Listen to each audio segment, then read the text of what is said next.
Good morning and welcome to this special event hosted by the New England chapter of the Society of Professional Journalists.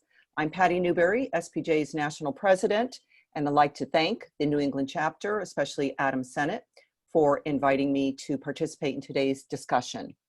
Our conversation today is focused on the lack of diversity in newsrooms and how it impacts the journalism coming out of those newsrooms.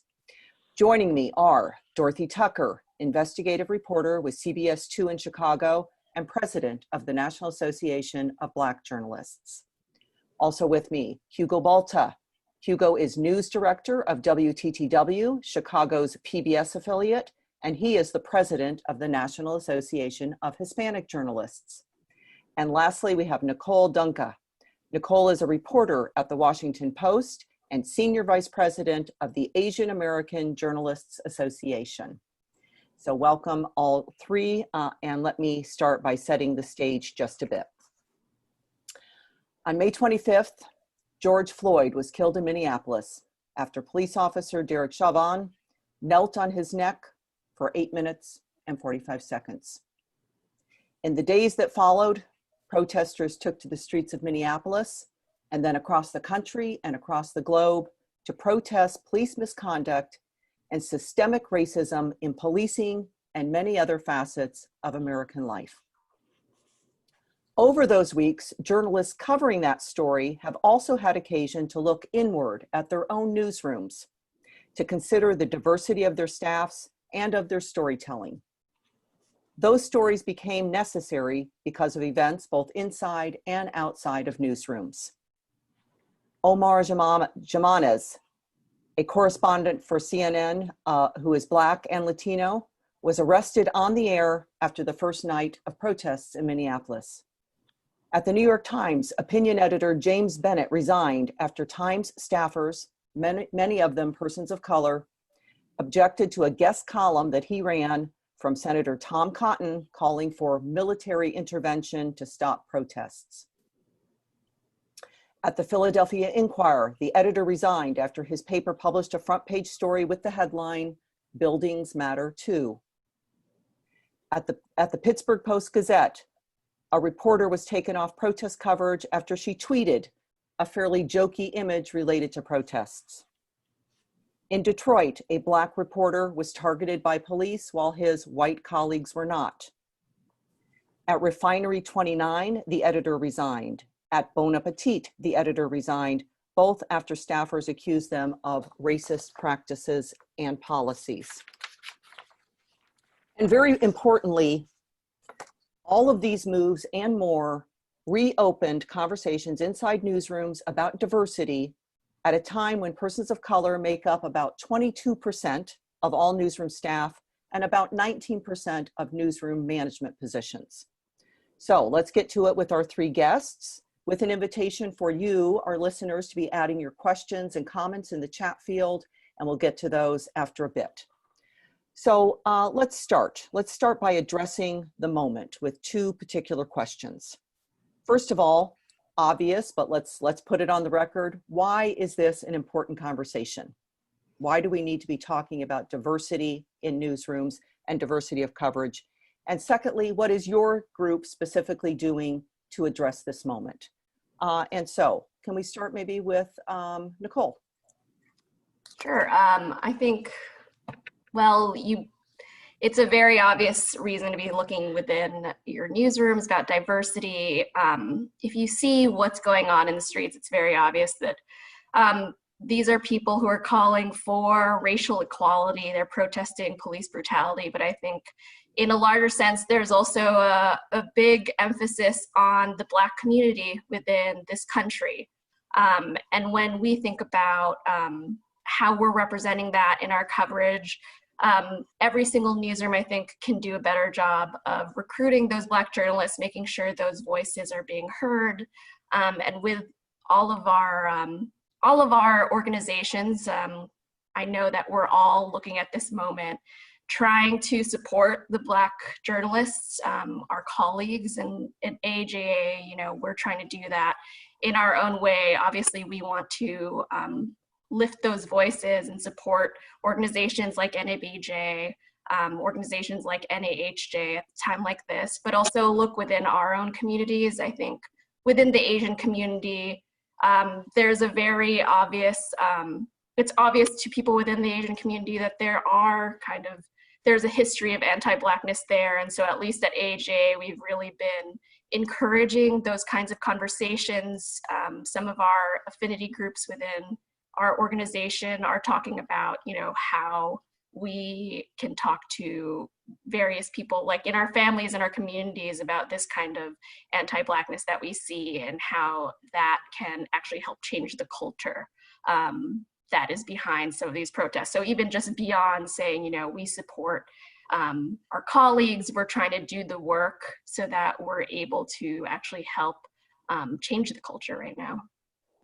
Thanks very much. Dorothy, why is this an important conversation, and what is NABJ doing at this moment to address the situation? Obviously for NABJ, it affects us personally. It affects our members personally. There is probably not a Black person that I know who has not been the victim of racism or experienced a negative interaction, perhaps with a police officer, or they know someone who has. They have inner circles, people in their inner circle who have had negative experiences. So it is something that is definitely important that we have this conversation in the Black community, because we are the ones who are being targeted by the police. We are the ones who are experiencing much of the racism that goes on in this country. We are the ones that are being traumatized. We are the ones who can't, when it comes to sleeping in the car, walking down the street, jogging, and the list is long. All of those things impact Black people. And then when you transfer that over to coverage, this is an important conversation, because it is important that we tell the truth about what is happening in America. It is important that you see more African Americans, journalists in the newsroom, so that we can make sure that the coverage is fair, that the coverage is accurate, that the coverage is complete. It is ultra important that we have more Black managers in the newsroom, because had there been probably someone of color or been a Black person at the table, you would not have seen some of the incidents that you have seen in Philadelphia, in Pittsburgh, in New York, in Detroit. Again, the list is long. Had there been someone of color in the room, had that voice been there. What is NABJ doing? What we've always done. Our mission is to advocate for Black journalists. Our mission is to be the voice. This is something that we've done for 40 some odd years. So we are just continuing everything that we've always done, is to advocate on behalf of our members, is to talk to the news managers and the news companies, and constantly stressing the importance of having Black managers in top positions. Now we're probably expanding it, and that we are also saying to those same managers, and we're looking at the systemic racism that exists within the newsroom, and having conversations about how do we address the microaggressions. How do we make sure that our members don't feel like if they say something, they're going to be retaliated against. And I can tell you that is their fear at this time. But those are the things that we are, at this time, having to deal with. You will see a lot that will come out in the next few weeks. You've seen us make our formal statement about capitalizing Black. We are bound to put out a formal statement about the use of mugshots. Things that will improve the coverage in the African American community and in the newsroom. You'll see a lot more. I'd like to take up that question of the capitalization of Black as we go along, but let's go to Hugo first. Hugo, why is this an important conversation, And what is your group doing to address the issues on the table right now? Well, look, first of all, I agree 100% with my colleagues. This is not something new to us. NAHJ is celebrating more than 35 years. So these conversations we've been having for more than 3 decades.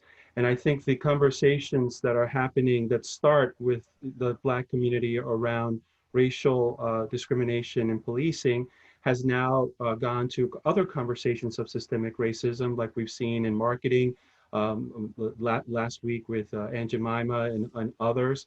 And of course, our industry as well, this incident, this moment in time is sparking those same conversations. So you said it best, 22% of people of color are in newsroom. I think you said 19% in management, and that's at the core of the problem. The homogeneous leadership across the board, regardless of platform, that sets the table, that trickles down to the rest of the operation. And so often what happens when you're covering the civic unrest in the last couple of weeks, in the aftermath of George Floyd, it's often the narrative of someone that is not a member of that community. It's someone that is covering a story, not really understanding what's at the core of the protest and the differentiation between the protest and property damage, and sometimes the bridge between them. Not having that understanding is part of the problem in the storytelling. It's part of the issues that are happening in the newsrooms and in the stories that they're producing. As far as what NAHJ is doing, again, similar to our colleagues at NABJ and AAJA, but we've also started to say, we're done with just asking for a seat at the table. We're now building our own table. And last year we launched Palabra, which is an independent news outlet that leverages the experience and talent that we have at our organization, nearly 2,500, many of them freelance writers, reporters, journalists that are producing content from the perspective of the community. And in doing that, really augmenting the conversation that is often superficial in mainstream media. And so examples about, for example, the coverage of immigration that is often just scratching the surface when you look across the board at mainstream media, we're producing in Palabra with a lot of depth that provides a perspective that is lacking in the news space. Mm-hmm. Palabra, so that was launched last year? Yes. Mm-hmm. And is it a platform for freelance writing, did you say? Right. It's a digital platform that is run by one of our members and leverages and hires journalists from across the country in specific assignments that are pertinent and relevant to Hispanic Latinos across the country. Great, very tangible result. So let's take this a little more to your own workplaces, just as some examples, some anecdotal examples about what kinds of conversations are happening in your places of work. And Nicole, I'll start with you again. You're at the Washington Post. Did I get that right? Yes. Okay.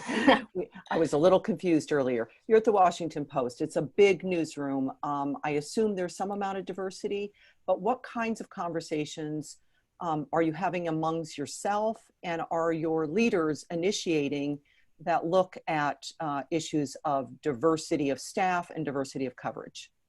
Yeah, I think, well, actually in the last few days, I think we are lucky to have some tangible actions from our newsroom. There was an announcement from the publisher that we were going to add about a dozen more positions that were specifically looking at race in America and diversity within our coverage. And so that included a managing editor for diversity and inclusion who will be able to look a lot at our coverage and convene the kind of conversations that can help make sure that we're truly capturing all sides of the conversation.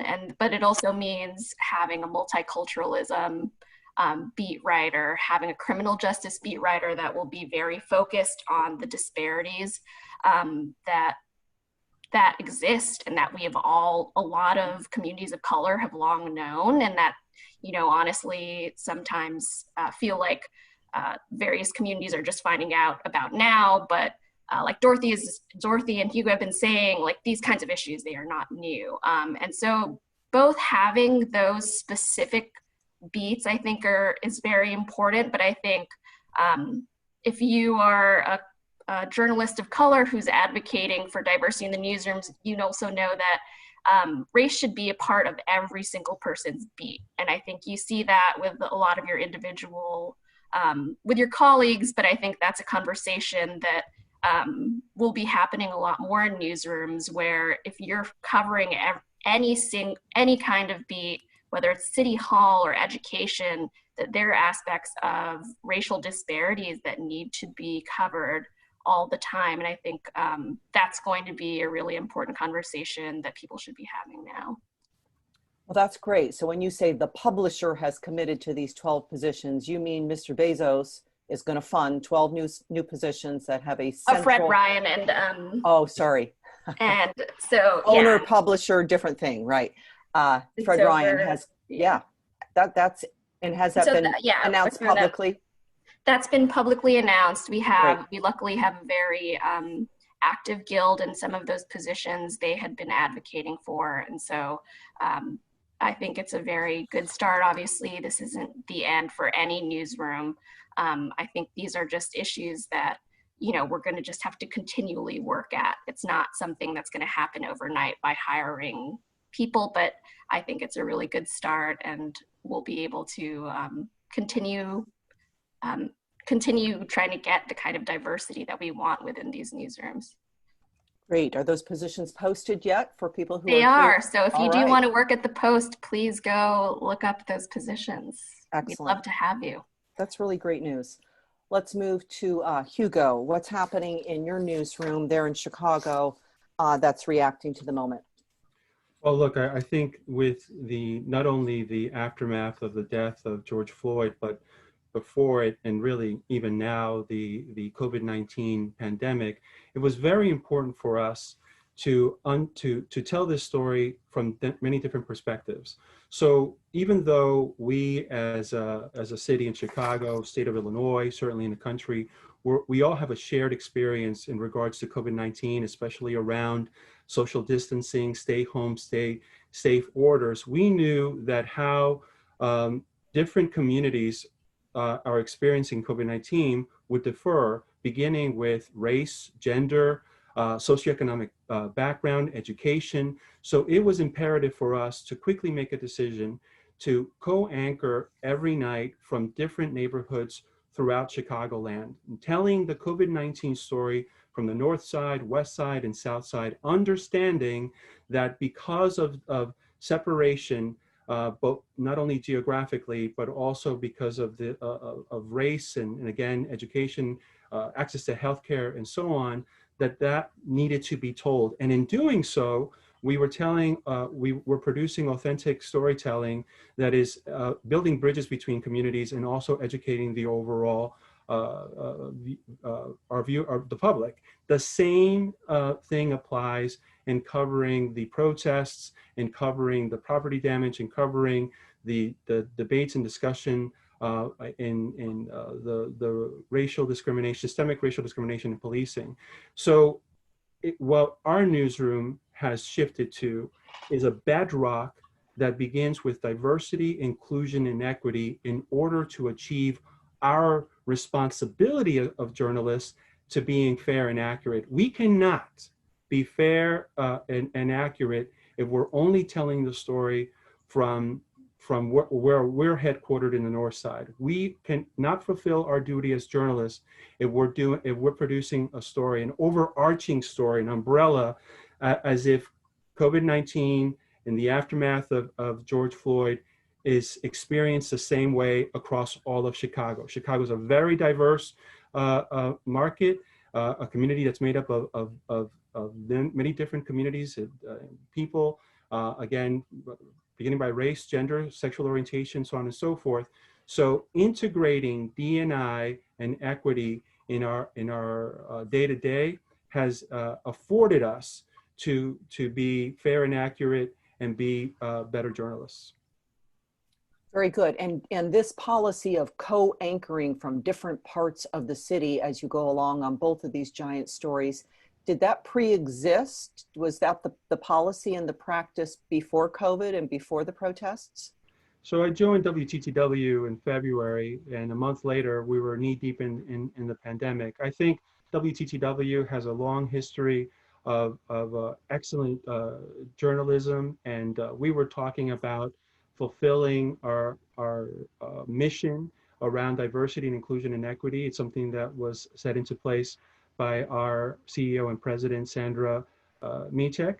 But when COVID-19 struck, and then we had to simultaneously look at keeping crews safe by separating the news team, we quickly accelerated a lot of the conversations that we were talking about around diversity and inclusion and equity that we really thought we were going to roll out throughout the year progressively. It accelerated our strategy, our redefining the culture, the newsroom culture, with positive results. And then when the death of George Floyd happened, we just again took a page from that playbook and telling this story as well. Very good. So Dorothy, you're in Chicago as well at the CBS affiliate. So same question for you. What has your newsroom been doing? What is it doing? What will it do to rise to the moment? You know, I think we've been really fortunate at WBBM. We have a news director, I think he's been there maybe a couple of years now, and I saw changes when he came in. You know, I think if you look around television stations today at the managers, we have a Black executive producer for our, excuse me, our 10 o'clock show, which is our show of record. The 10 o'clock producer is Black. You know, so within the editorial process, he came in and promoted to the show of record 2 Black women to run the show that again is what everybody watches. I think that really kind of set the tone for our newsroom. We've had some other Black hires that I've seen again in key positions. So, you know, I am encouraged by what I have seen and what I am seeing. Now there are conversations that are going on about when the hiring freeze is over, new hires that we will make, and not just a concerted effort to reach out and make sure that we hire a person of color, in particular a Black journalist, but that there is a procedure in place to make sure that that happens. You know, that someone knows exactly where to go, who to reach out to in order to find the talent and quickly get those positions filled. And that's just within our shop. But, you know, I'd like to just make sure that people who are listening understand what we're doing on a national basis. You know, I really have to tell you, I am very encouraged by the outreach that I am getting and that NABJ is getting from the Washington Post, hearing about those jobs, from the New York Times. There are editors that are calling us across the country. There are news directors that are saying, you know, I want a Black news director. I want a Black assistant news director. I've got an opening for an editor, and I want to make sure that that person is a person of color, and that I want to make sure that we reach out and we connect with NABJ. So if you go to the NABJ.org and you go to our job link page, you will see an increased number of many jobs there, openings that people are actively looking. And probably tomorrow or so, we are now filling what we are calling NABJ Jobs Now. That is a resource page that we will put current listings of jobs that are open right now that people are looking for, because we want our members to know that this is indeed a time to be able to find a job. So it's, you know, it's important to us that we make sure that those who are industry know that they can come to us, because we do have that resource. You know, we do have a talent base there. So, you know, for me, it's been a little bit more of the bigger picture. And we created a producer database about 1.5 years ago. We have more than 100 producers on that database. You know, so let me just say to anybody who's out there looking for a producer, looking for somebody in top management, we have the database. We established an editors database about 6 months ago. That one is building, but we do have a database of editors who are ready and able to fill the positions that they are now looking for. You know, at the same time, you know, we want the news managers to know that, you know, we are more than willing to send them the candidates, and we do want them to let us know what those positions are available. And, you know, we will take advantage of this, of what's happening now. I'm glad to see that, you know, that people are looking. Well, that is a terrific resource. And again, great for listeners here to know about that you can go to the NABJ site and find those links. So would you say that that's a change in your mind, Dorothy? This kind of very intentional, very deliberate, we want a Black producer, we want a Black news manager, news director, we want a Black editor, where news organizations are willing to state that very deliberately, that is part of their priority in a particular hire. Absolutely, it is a change, and it feels good.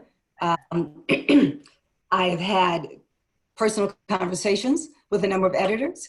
I've had text come to me, and it's interesting. The conversations are, okay, you know, I want an editor-in-chief now in this newsroom because things are changing.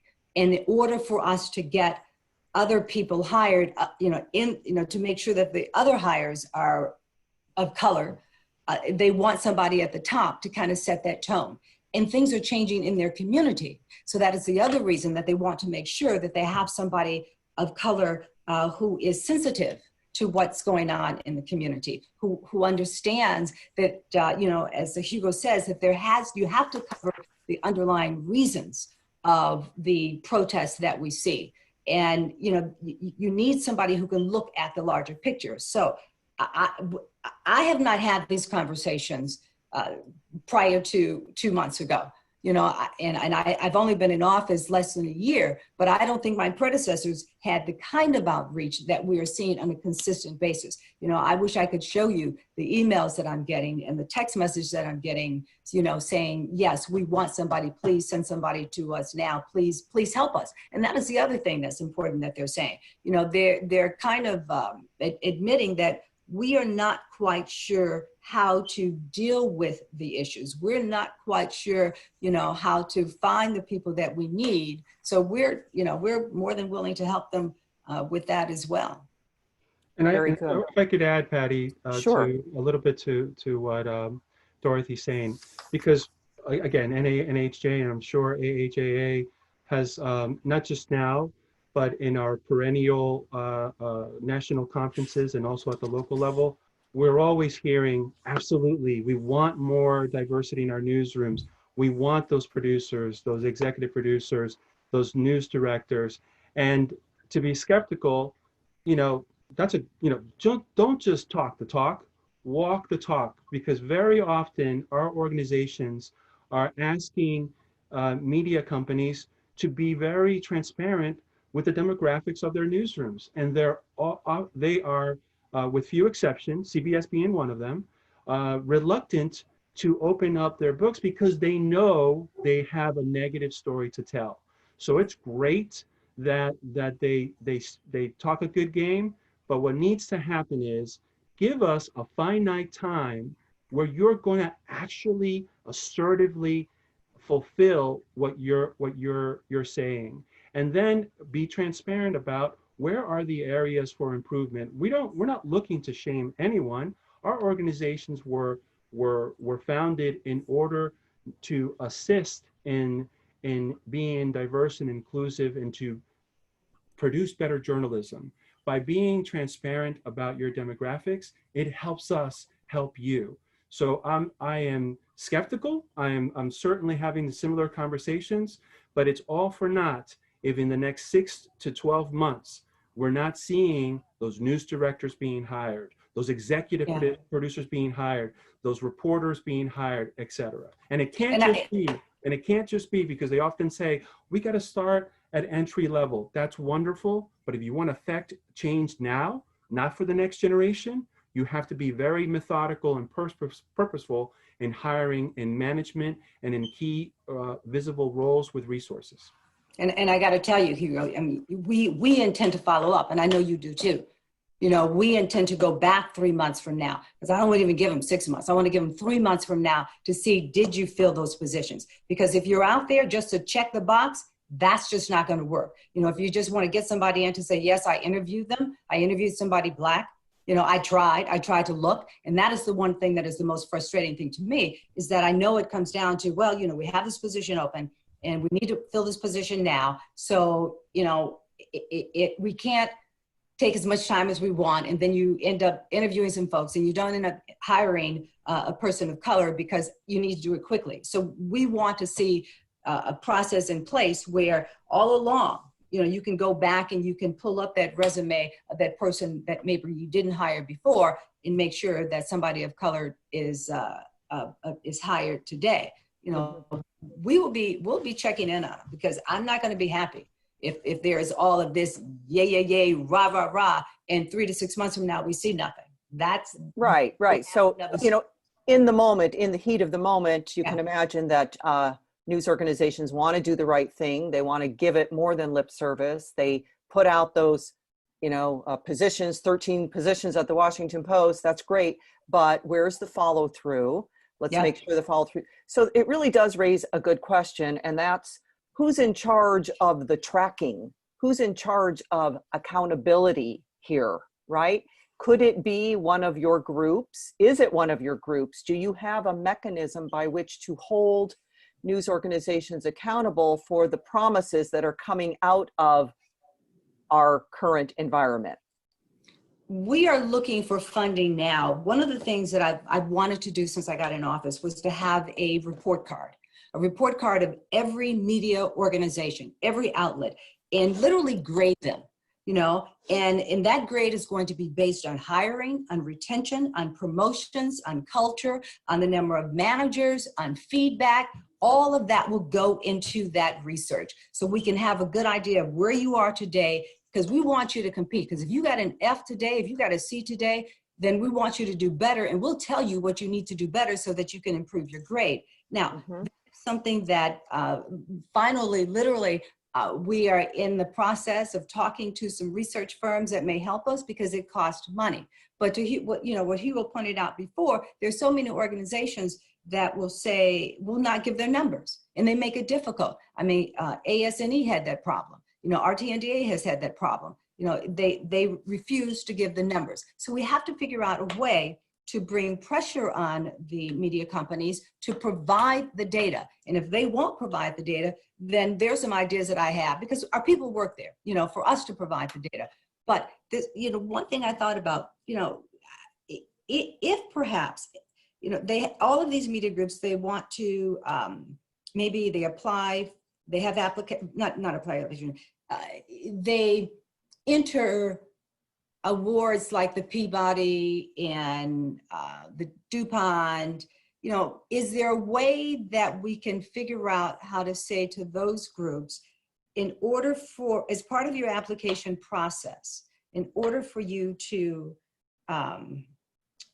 be able to compete in this arena, then we would like for you to provide your numbers. That's an idea that we're pursuing, because it's a great idea to want to do this research, but we need them to give us the numbers, or we'll have to figure out how to get it another way. Right. Well, that's an idea, to tie it to contest entries. And I like the concept of finding a funder, so you can do this well and have some sustainable structure for the collection of data to put into these report cards. It sounds like a great idea.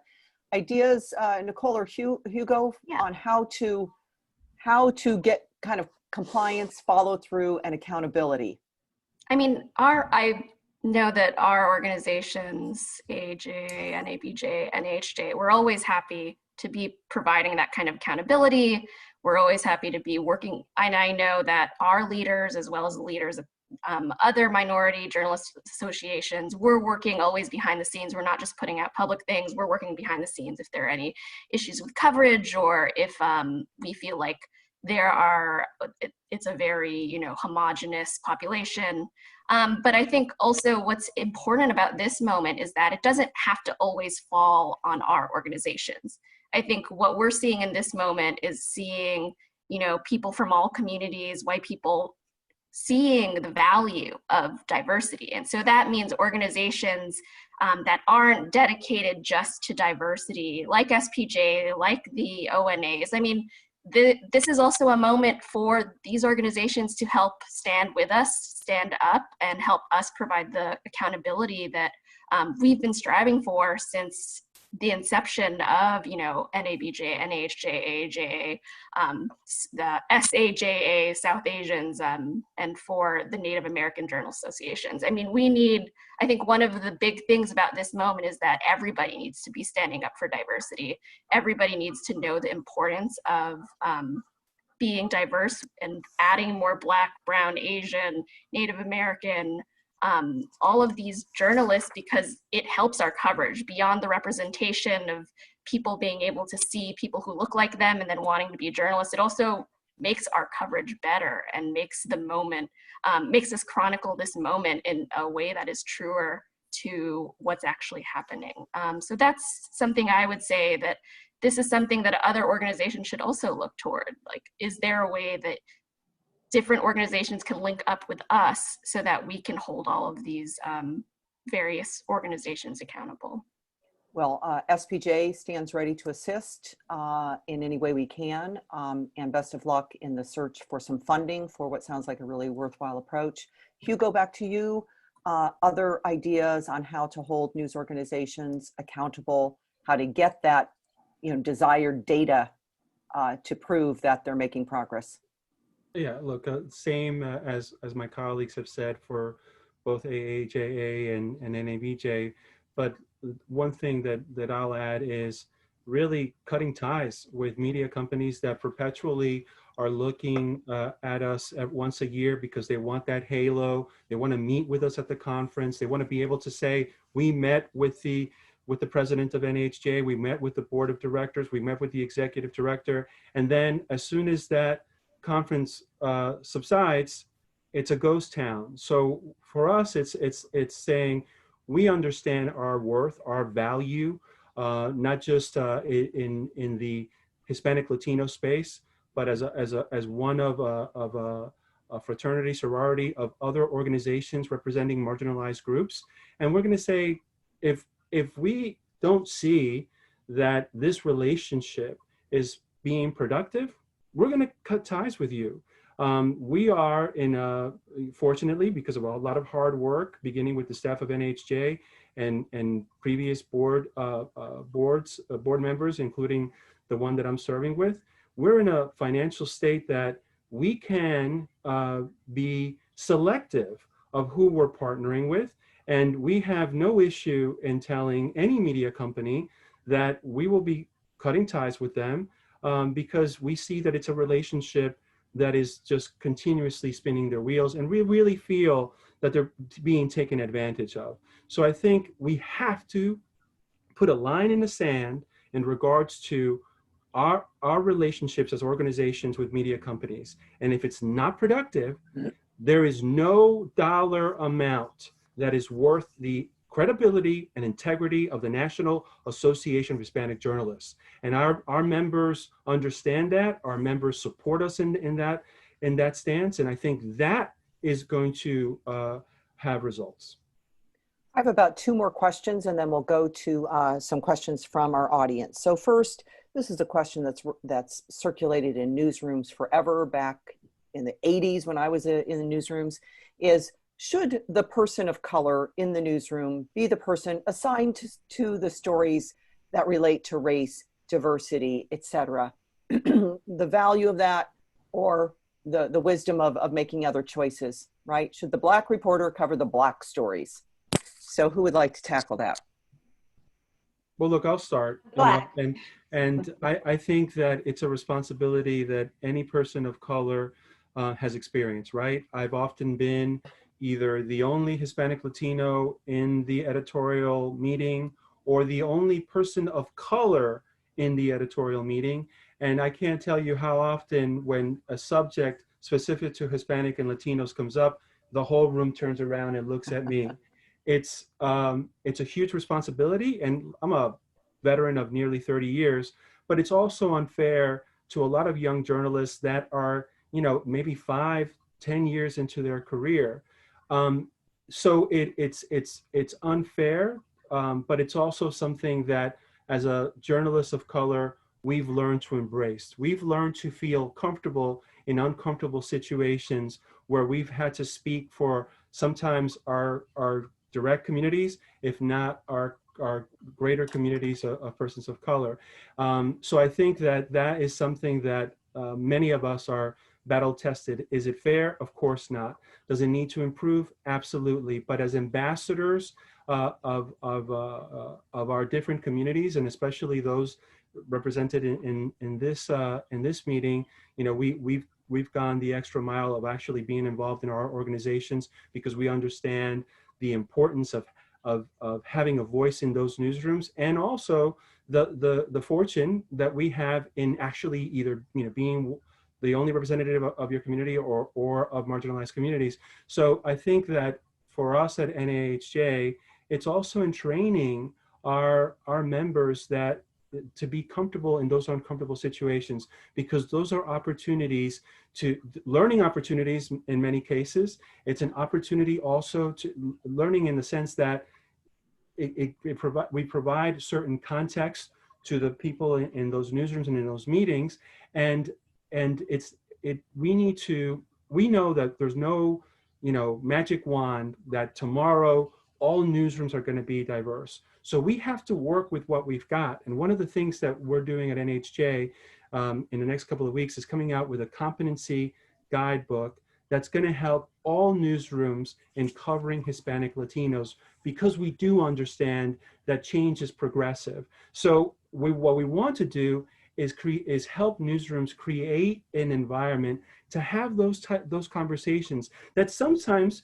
is uncomfortable. You know, again, many times colleagues that are not members of the Hispanic Latino community, you know, take me aside and ask a question, and they're almost apologetic in asking the question, and I tell them, don't be apologetic. Let's have that conversation, because it's going to end up in better journalism down the line. So I think it's important for us to understand that however unfair, it's a responsibility that we need to grab the bull by the horns. But as an organization at NHJ, we need to work not only with the Hispanic Latinos in those newsrooms, but all of the journalists in those newsrooms in better understanding Hispanic Latinos, and in understanding through this cultural competency guidebook and how to do a better job. Nicole, will you take that next, and then we'll go to Dorothy on that? Yeah, I mean, like Hugo, AAJA also has, you know, best practices, those kinds of things.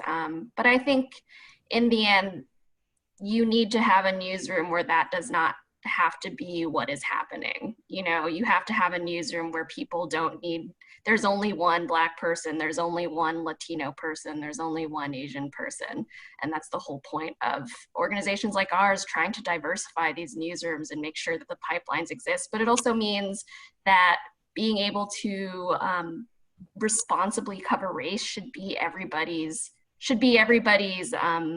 job. Like, everybody should be talking about race and thinking about these kinds of stories, no matter where they work in the newsroom. And I think that's really important for us to realize. It shouldn't just be that only various communities of color, you know, various journalists of color are the ones who are talking about these issues. I think this is a time where it's become very clear that these issues are everybody's issues. These are the stories that affect everybody, especially Black journalists, especially the Black community, but we all need to care about it. We all need to cover it to the best of our abilities. Some of that is getting, you know, more diversity in the newsroom, but it also is making sure that the very fabric of the newsroom means having equity and diversity within your coverage. And that is for anybody, that means that anybody should be able to cover it in some ways, but that we should especially have diverse newsrooms that will be able to capture the nuances of the conversation. So let's go to Dorothy, and this will be my last question before we go to our listeners. And let me just put it slightly differently. Dorothy, does a Black journalist do a better job covering a story that has the Black community at the heart of it? Would you ask that question of a white journalist? Does a white journalist do a better job of covering a story, you know, that Right. white issues? But No. You'd never ask that question of a white journalist. That's not fair. You know, we do a better job at most things that we do because we've been raised to work twice as hard in order to be recognized.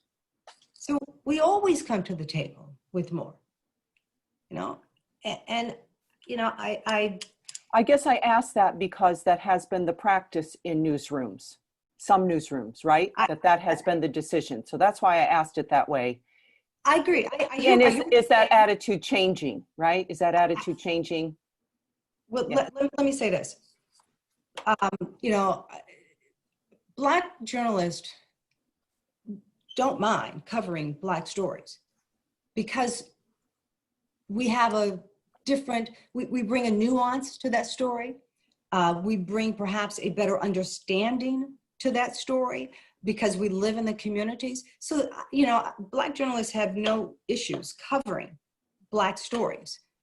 Where the frustration comes is that when 80% of the stories that we cover end up being in the Black community and we don't get the opportunity to cover the other stories like our colleagues do. So that when COVID hit and then the stories came out that COVID-19 was disproportionately affecting the Black community, then you saw more Blacks then covering the COVID stories. And then of course with the protest, you know, because Black reporters in the newsroom and because, you know, they may have more connections to the community, now they're covering the protest. You know, they're tired. They're tired because they're looked upon as saying, well, you know, you're Black, you should get out there and cover this. And, you know, so they're working 7 days a week and they're working long hours and it never stops. All I want to say is that when this crisis is over, when this is over, I want every news manager to remember just how hard the Black reporters in your newsroom worked in just the kind of excellence that they did. And don't marginalize them. Understand that just like they can cover this story, these stories, they can also cover politics.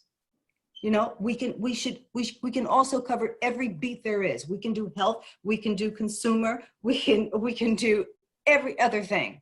You know, and that is the aggravation of Black journalists is that they tend not to get the kind of opportunities to become investigative reporters, you know, to get out there in the campaign trail and cover all the politicians. They don't get those kind of opportunities. So it's unfair and it's frustrating when all of a sudden if a big story comes up and it's a Black story, yeah, now go cover, let the Black reporter do it, you know, and there's just a call of saying, fine, but be fair. Right. And Patti, Very, you know, if I could add to as far as Sure. opportunity, and I mentioned earlier about NAHJ's Palabra, independent journalism is really filling a gaping holes that mainstream media can no longer do. So at the local level, because of budget constraints, and even more so as we've seen in the last couple of weeks, driven by COVID-19, the big media has lost its ability to cover local communities geographically, let alone from a diversity and inclusion standpoint of race and gender and sexual orientation. And so independent journalists like the Latino News Network that I'm affiliated with, that has 3 independent sites, that has a statewide community focus in Connecticut, in Massachusetts, and New Hampshire, they're telling stories at a level that big media no longer can. And you see that not only with the Hispanic community, but also African Americans, Asian Americans, LGBTQ. The opportunity from a business perspective, in diversity and inclusion has always been there for corporate America, but because of the homogeneous leadership, they've been reluctant to take advantage of that opportunity. Now, because of technology, seasoned journalists, entrepreneurial journalists of every age are taking advantage of technology and filling in those gaps and doing a better job from a journalism standpoint, but also from a business perspective. And I have to you know, compliment Hugo on the site that you guys, your platform, your digital platform that NAHJ is doing. NABJ was hoping to launch something literally last month sometime, and then all hell broke loose. You know, but we have been supporting many of our members who are entrepreneurs and have their own sites for the very same reason, because they are filling a void. And let me just say one other thing that I want people to understand. As a journalist, we all know you have to know when you get ready to cover a community, you need to know everything there is about that community. You need to know everything there is about that story, you know, and Black journalists are getting a little frustrated now, again, as Hugo said, because you end up being the ambassador, you know, and you don't mind wearing that hat, but you kind of want to say to your white colleagues, wait a minute, I have to know everything about every community in the city. So you know, there's a part of you that wants to say, would you do me a favor? Would you learn some more about the Black community? Because it's in this city as well. Can you go out of your way to just learn a little bit of the history and learn a little bit of the nuances and make those connections? Because I have to do it for every non-minority community, non-Black community. I can tell you about every community in the city of Chicago, something about every community in the city of Chicago. And that's not just because I've been here forever, you know, but it's because I do my homework, and I constantly do my homework, and I make those connections. And I embrace the connections that I have made when I do a story on every community. I want my colleagues to do the same thing for the Black community. So that I'm gonna borrow that for my classes, Dorothy. Do your damn homework. Right? Just in case I'm on vacation that week and I'm not right. around. Well, yeah, just in case you absolutely. can't get me, you know. All right. With that, we are going to segue over to either Adam or Jordan, calling in some folks who have put questions in the chat field, and let's aim for 10 minutes, no more than 15, so people can get on with their Saturdays. Great. So this is Jordan. I just unmuted Marie, so you can ask your question, Marie Torres. Hi, thank you so much. And let me see if I can actually put my camera on so you can see me too. Maybe. Oh, there we go. Hi, I'm just coming from a walk. Hi, I am an Afro-Latina executive producer in the Raleigh market.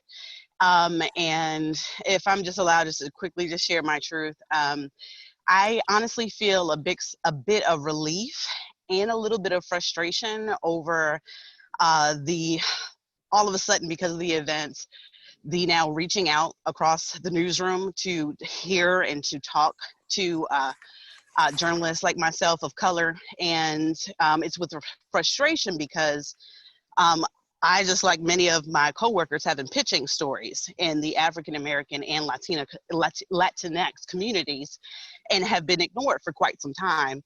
And it wasn't until COVID really started impacting the Black Latinx communities, as well as what happened to Mr. Floyd, that now the olive branch is now being shared. And I'll be honest, like I said, again, it's frustration, but it's relief. I just wanted to know if those type of conversations are journalists of color in your newsrooms able to speak on that and say, these opportunities have been passed over many, many times. We're glad that you're now extending the olive branch, but realize that we've been also pitching these, and please acknowledge those. And I don't want this to pass once this is over. Anybody would want to respond to that? This idea of all of a sudden Marie is being, you know, more valued and good, bad. Well, you know, I think as we've kind of already said it, you know, it is definitely happening. And Marie, I think it's important for you in the newsroom to keep pitching them and go back and bring up all the other stories that you pitched before and see if they'll get past this time. You know, in the community. I think it's also important for us to say again to our white colleagues to use this as an example. You know, this is exactly what people of color, this is what they experience. So we kind of want to say to our white colleagues now, when you were sitting in the room with me and I pitched that story and it went nowhere and nobody said anything, if you recognize that that's a halfway decent story, back me up.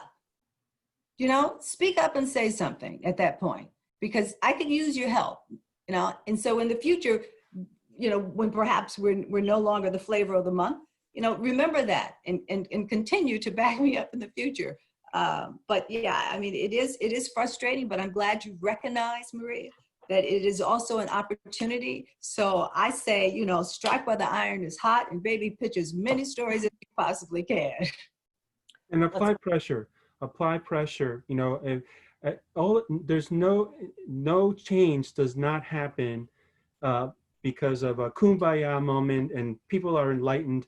People are enlightened for the moment, but we know that as time goes by, that subsides. We have to continue to apply pressure as individual journalists in newsrooms that are not diverse, as organizations with decades of experience in doing the same.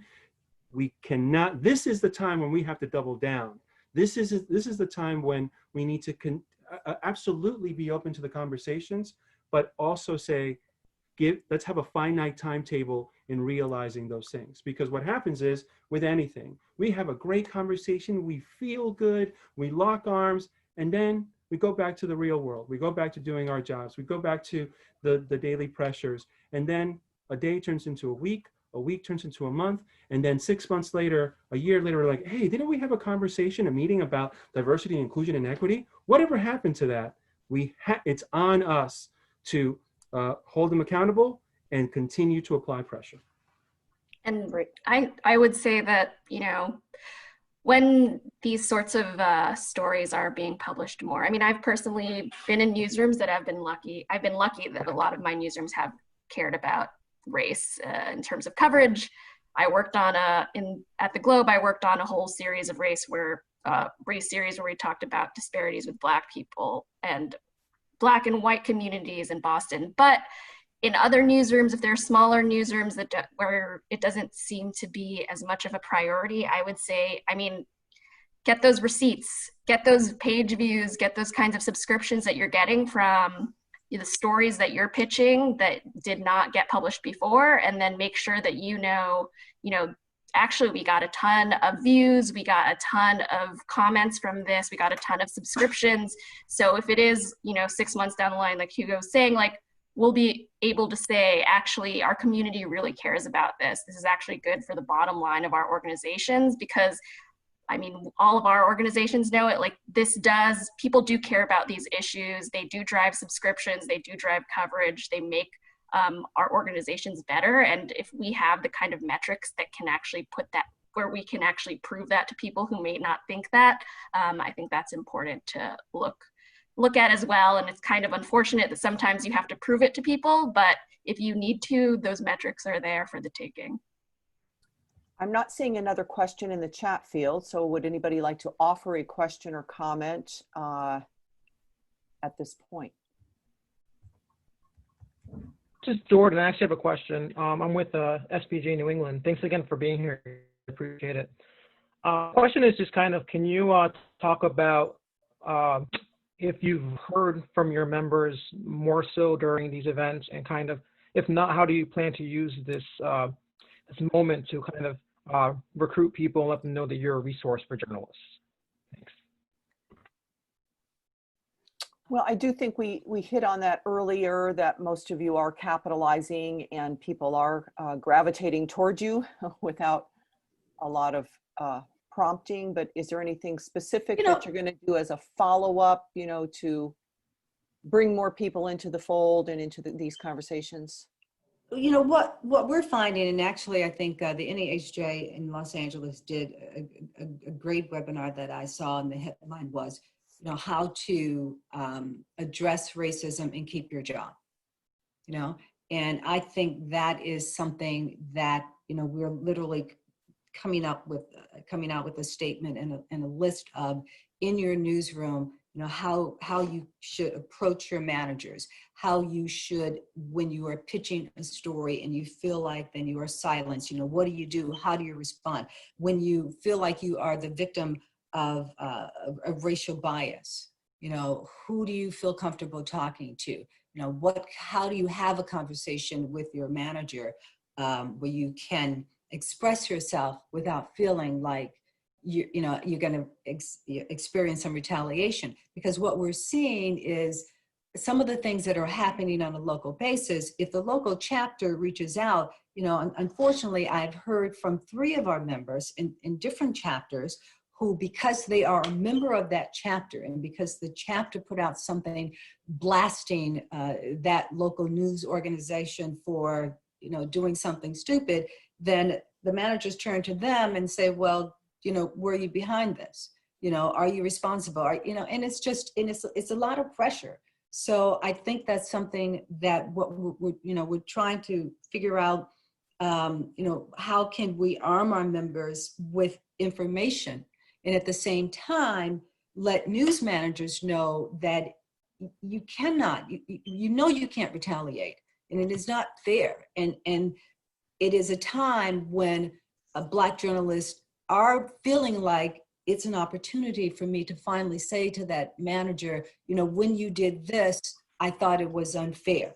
You know, so managers need to know that if they come to you with a concern, don't automatically look at them and go, you know, now you're going to be a troublemaker, and, you know, they risk their jobs. You know, it's a very tense time in newsrooms, you know, and especially among Black journalists. And it is something that I lose sleep over, because I know our members are afraid. They're afraid to speak up, but at the same time, they know this is the time to speak up and they should be speaking up. So, you know, we're trying to put, you know, a statement or recommendations together that address, you know, it's kind of a statement for both our members and our managers. That sounds great. So a tip sheet of sorts will be available at some point soon. Yeah. And I also think that it's really up to the individual. Look, 50-year-old Hugo will tell you, I have left many good jobs, great companies, because of an unwillingness to be the token.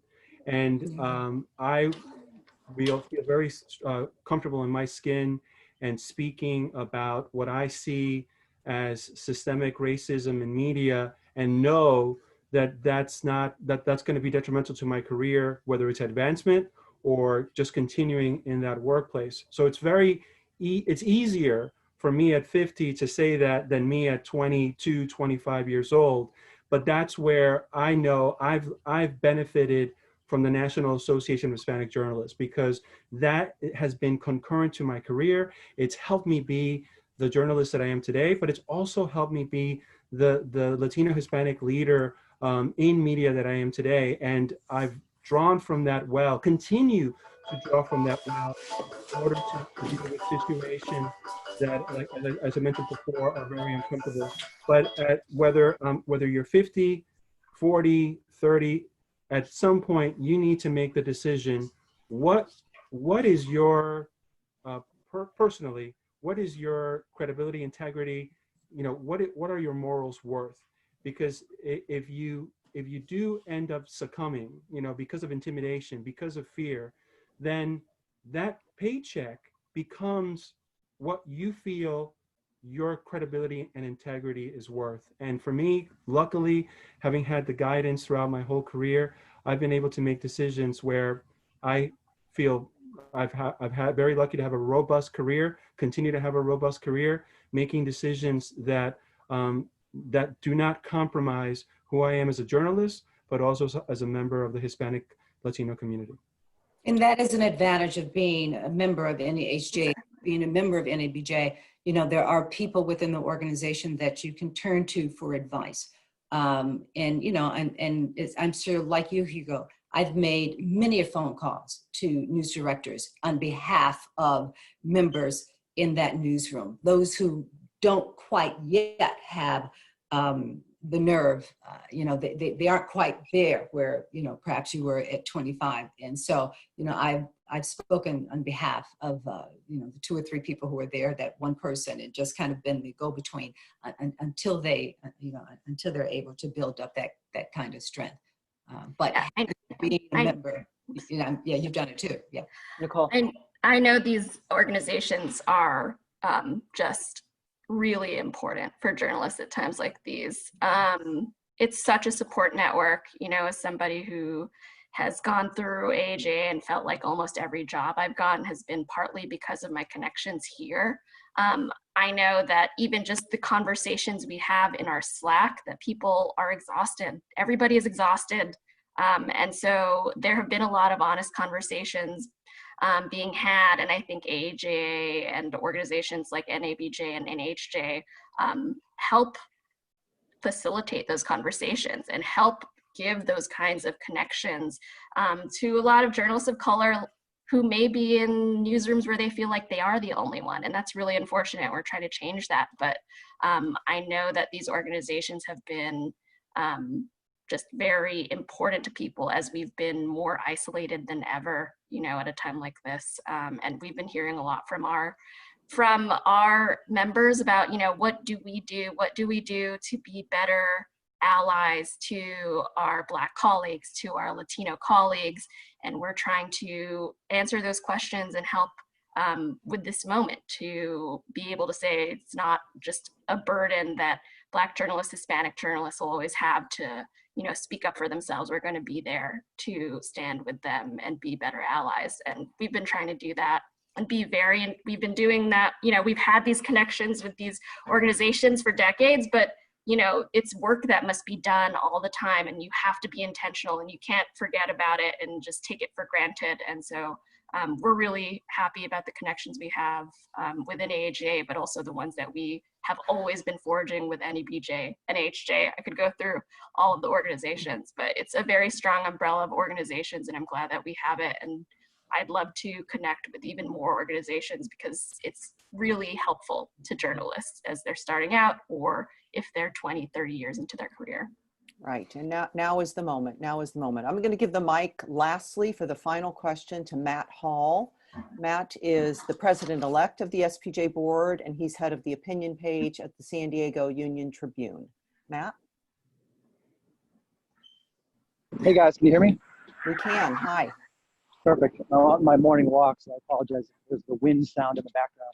But first, I just want to say thank you very much for this conversation and to all of the groups who have been doing the work for such a long time in it. I think the conversation has crystallized and expanded in the last couple of weeks, but you know, many people on this call and around the country have been doing the work for years and decades, so thanks to you. My 2 questions are these. I was really surprised at how quickly the AP, you know, in the last few weeks decided to capitalize Black. Now, this isn't all of the issue, and I apologize if this already came up earlier, but I do wonder, language and labeling, as we all know, is so important. So I guess my first question is, what other things can we do as a unit, right, as an industry, that might get some quick wins, some to show solidarity like that? Like, are there other things that are on the, you know, that you guys who have been doing the work for so long want to get next, that are cases like that we could do? I mean, our newspaper, I work at the San Diego Union Tribune, the LA Times and the UT are both owned by one guy, and we decided 2 weeks ago to start capitalizing Black. AP, you know, heard the call finally and did it as well. Some newspapers have done it before. The Black media has done it, you know, for years. But so I guess question 1 is, what can we do in meaningful ways like that? And the second question is a little more difficult, and it goes to kind of the more holistic approach in each newsroom, right? The big question is, who are the people in the newsroom? How do we get diversity, equity, and inclusion? And so our newspaper has started looking at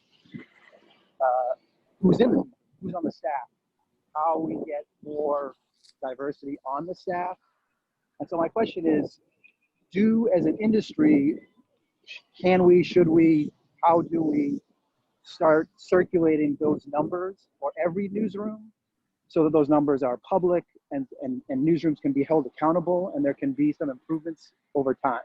Kind of a long-winded way to ask those two questions. Okay. I just throw those out there. Thank you very much. So Matt, because you did join late, we addressed those matters at the top of the conversation. So I think I'm just going to ask our three guests to wrap it up with a comment. I'll just kind of crystallize here. First of all, would you like to comment on this move to Black with a capital B? What you think of it? And then secondly, is there any other kind of very,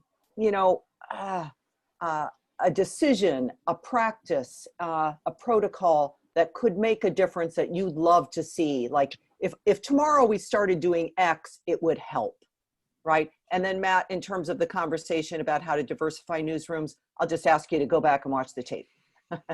So first of all, capital B on Black, what do we think about that? Look, I'll tell you, and Dorothy certainly can do a much better job than I do, but just because the AP made the recommendation does not mean that it's now adopted by newsrooms across the board. About 15 years ago, the AP made the recommendation not to use the word illegal alien in describing persons coming to the United States crossing the border, undocumented immigrants.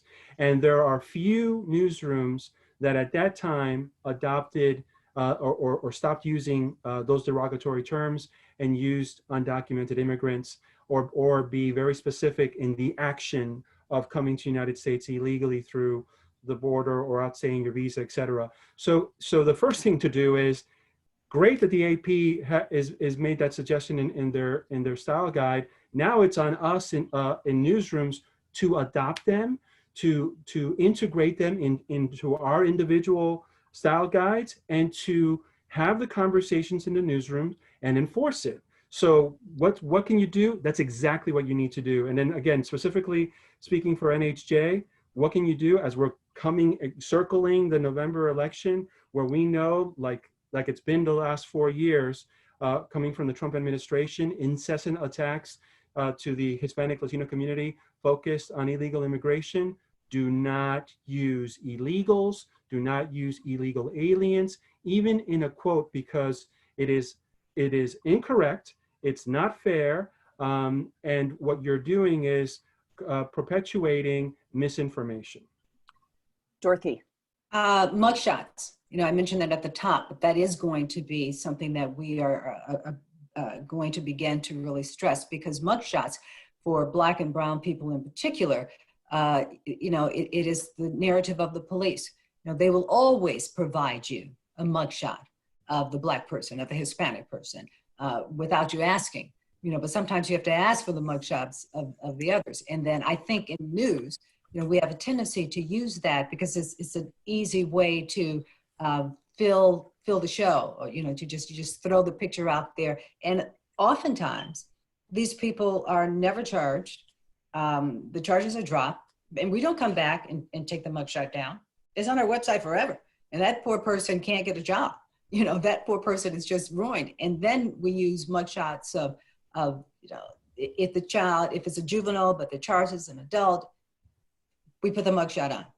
Mm-hmm. And we do that without questioning. We do that without thinking about it. And I'm not saying that across the board that you make a policy to say no mugshots. I'm just asking newsrooms to take a look at when they use it, and especially when not to use it. Because you can still put the story out there without automatically putting that mugshot out there, because it just kind of paints a picture for people who are watching television, that you look up on your TV and you see another Black person, yep, and it's a mugshot. You see another brown person, yep, and it's a mugshot. What does that say? It sends that kind of image or message that Blacks are mostly criminals. We know that's not the fact, but it does kind of send that message out there because it's on television. So that's something that we'll be tackling. Another very tangible step. Nicole, last word. Any other tangible step you'd like to see happen? I love Hugo's suggestion and Dorothy's. How about you?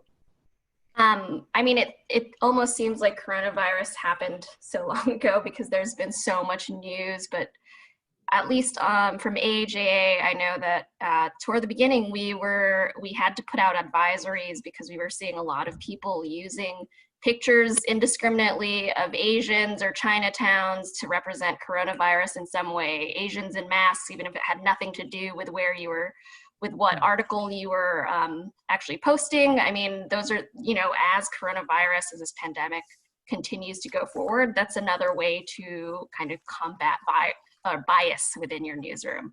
I know that we all have, each of our organizations, you know, we put out these advisories, we put out these best practices, and I just hope that all the newsrooms do care about them, do read them, because, you know, people have been using capital B for Black for years, but I think it's also important for us to just, in terms of coverage, to be as specific as possible. Like, we shouldn't be hiding behind terms when really we mean Black, or really we mean Latino, or really we mean Asian. We shouldn't just be saying diverse when really we mean Black communities or Black and Latino communities. We need to be as specific as possible. And I think that's something that we just have to do coverage-wise, to be inclusive and as specific as possible whenever we see that. And that might be, you know, if you see an article that's been posted and it's not as specific as possible because they're saying people of color, but really they mean Black, I mean, you should tell the reporter, you know, maybe you mean Black, maybe you actually just mean Latino. And those are little things that we can do on the individual side, even if it's not a policy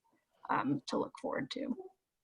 Thank you very much to you, Nicole, Hugo, Dorothy, for joining this very rich conversation. A lot of great specific takeaways on how to make improvements, how to seize the moment, and continue the fight for more diversity in our newsrooms and better coverage of stories of the moment. So thanks again to SPJ New England for hosting this, and I'm wishing you all a happy Saturday and hopefully a little time off from the job. Thanks so much. Thank you. Thank Thank you.